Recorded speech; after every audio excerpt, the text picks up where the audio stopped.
चलिए शुरू करते हैं मॉड्यूल सी के बारे में। ये एक ऐसा मॉड्यूल है जो मोस्ट हॉरिबल लगता है लोगों को। ऐसा लगता है पूरा एग्जाम पेपर इस क्वेश्चन से भर गया है। ऐसा क्यों लगता है पता है आपको? इसलिए लगता है क्योंकि इसके क्वेश्चन नहीं आते आपको, तो आपको लगता है कि हर सारे क्वेश्चन ही थे। ऐसा तो हो ही नहीं सकता। हाँ, इतना जरूर है कि 25 से 30 नंबर का क्वेश्चन हो सकता है, लेकिन एग्जाम से निकलते एक ही बात आती है जवाब कि एचआर से भरा पड़ता। लेकिन जब आप लोग क्वेश्चंस हमको भेजते हैं कि कौन कौन से क्वेश्चंस आए थे, तो उसमें हम देखते हैं 15 से 20% थे।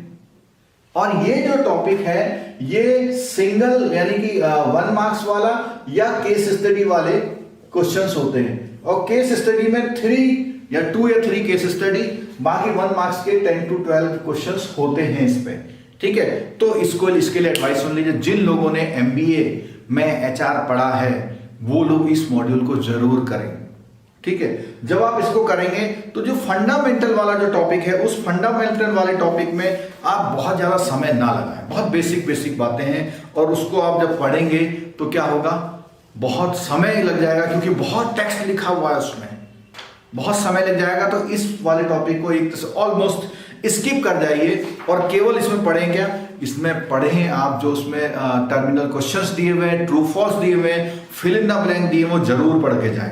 तो उसमें से 2-3 मार्क्स आपके सॉलिड उसमें आ सकते हैं। ठीक है, ऐसे ही इसके बाद नेक्स्ट आता है डेवलपमेंट वाला। इसको मेरे हिसाब से आप सही तौर पर 30 मिनट दे दीजिए, इससे ज्यादा मत दीजिए। हल्का हल्का ऐसे पलट के देख लीजिए। ठीक है, और डेवलपमेंट ये थोड़ा सा इंपॉर्टेंट है, इसमें आपको 2 घंटे देने चाहिए डेवलपमेंट वाले में। तो डेवलपमेंट में कई चीजें आती हैं। पर्सनैलिटी का डेवलपमेंट है आपका। ठीक है, आपका जो नेक्स्ट वाला है, जैसे इसमें ह्यूमन इम्प्लीकेशंस आ गए और फीडबैक। तो अगर हम बात करें जो सेकंड वाला है, जो ह्यूमन डेवलपमेंट वाले में, डेवलपमेंट में एटीट्यूड, पर्सनैलिटी, ट्रेट है आपके, और ट्रेनिंग का सिस्टम थोड़ा उसमें दिया हुआ है। तो ये थोड़ा सा इंपॉर्टेंट है इसमें, इसीलिए मैंने बोला 2 घंटे दे दिए।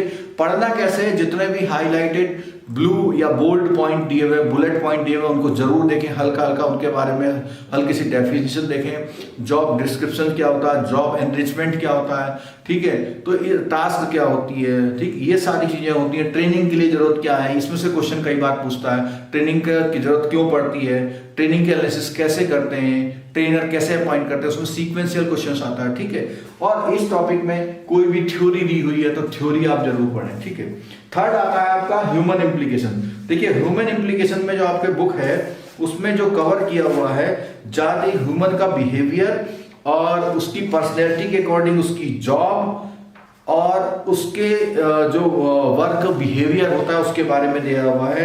उसकी मैस्लो की हायरार्की की नीड दे रखी है।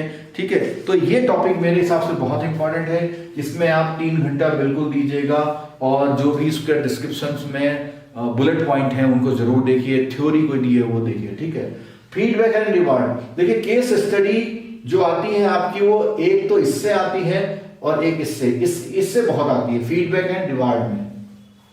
तो फीडबैक एंड रिवार्ड में आप देखेंगे आपकी बुक में जो दिया हुआ है वो थ्योरी, जो किस तरह से फीडबैक लिया जाता है और किसका उसका सैलरी कैसे दिया जाएगा, इंसेंटिव कैसे दिए जाएंगे, अच्छा काम कर रहा है, अप्रेजल सिस्टम, सारा ये इसमें आता है और ये आपको इंटरेस्टिंग लगेगा। इस टॉपिक में आप 3 घंटा जरूर दीजिएगा इस टॉपिक में, फीडबैक एंड रिवार्ड सिस्टम में। ठीक है, नेक्स्ट आता है परफॉर्मेंस मैनेजमेंट। तो वो थोड़ा सा जो अप्रेजल की बात थी, कौन अच्छा काम कर रहा है नहीं कर रहा, उसके लिए आप 2 घंटा दे सकते हैं और इसमें सरसरी तौर पर आप 1 घंटा दीजिए। तो अगर आपको इस वाले मॉड्यूल से स्केयर है तो आप इसमें 10 से 12 घंटा आप लगा दीजिए। ठीक है, 10 से 12 घंटे लगाने, जिसके पास इतना समय भी नहीं रहता 10 से 12 घंटे लगाना चाहता, उसके लिए एक तरीका है। जितनी भी थ्योरी दी है, जितने भी मैनेजमेंट के गुरु उनके नाम दिए हुए हैं, डेफिनेशन दी, उस पर हाईलाइट कर ले। 7-8 क्वेश्चंस उनके सॉलिड हो सकते हैं। और जो हमारे वीडियोस में छोटी स्लाइड्स का एक्सप्लेनेशन किया हुआ है उसमें से क्वेश्चन हो सकते हैं। केस स्टडी से बिल्कुल स्केयर नहीं हो जाए तो ठीक है, नहीं हो जाए तो कोई बात नहीं। क्यों? क्योंकि जो मैंने बताया यहाँ पे 10 से 12 क्वेश्चन फिर भी सॉलिड डायरेक्ट होते हैं, उनको कैच करने की कोशिश कीजिए। तो ये बात आपको समझ में आ गई कि एचआर का मॉड्यूल जिन लोगों को जो बी मॉड्यूल से बच रहे हैं उनको ये जरूर करना पड़ेगा अगर पास होना है। जो लोग बी मॉड्यूल से बच रहे हैं उनको ये मॉड्यूल जरूर करना पड़ेगा। क्यों? क्योंकि उधर भी छोड़ दोगे इधर भी छोड़ दोगे तो कैसे काम बनेगा। तो ये हमारा सी मॉड्यूल का पूरा रहा, इसको आप अच्छे से इसी तरह तैयार कीजिएगा।